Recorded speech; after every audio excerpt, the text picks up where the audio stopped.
Dengan ini, kami memperkenalkan sebuah kit butter yang telah diinovasikan daripada bahan kayu untuk dijadikan bahan bantu mengajar semasa kelas teori dijalankan. Berikut merupakan tujuan utama kit butter ini dibina. Yang pertama, menjadi bahan bantu mengajar yang mampu memperkemaskan cara pembelajaran sedia ada. Dan yang kedua, menjimatkan masa ketika kelas. Dan yang terakhir, membolehkan pelajar memahami subjek butter dengan lebih mudah. Inilah contohnya. Stresnya.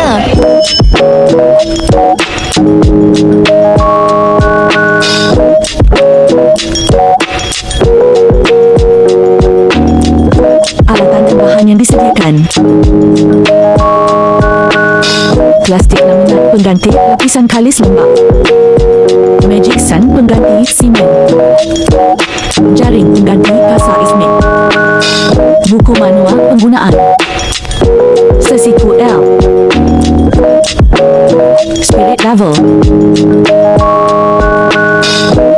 blok kayu tembok, blok kayu butter. Cara pemasangan blok tembok: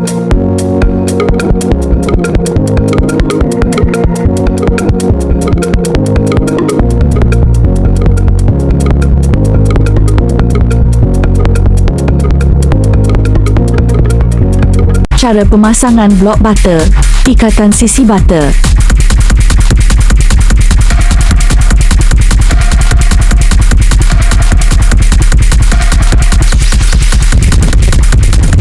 Cara pemasangan blok butter, ikatan kepala butter.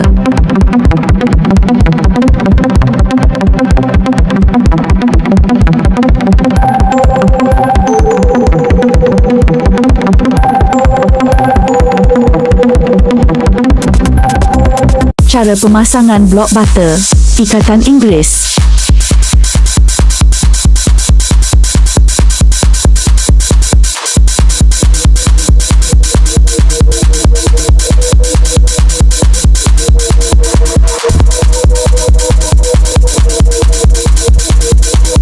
Cara pemasangan blok butter, ikatan furnish.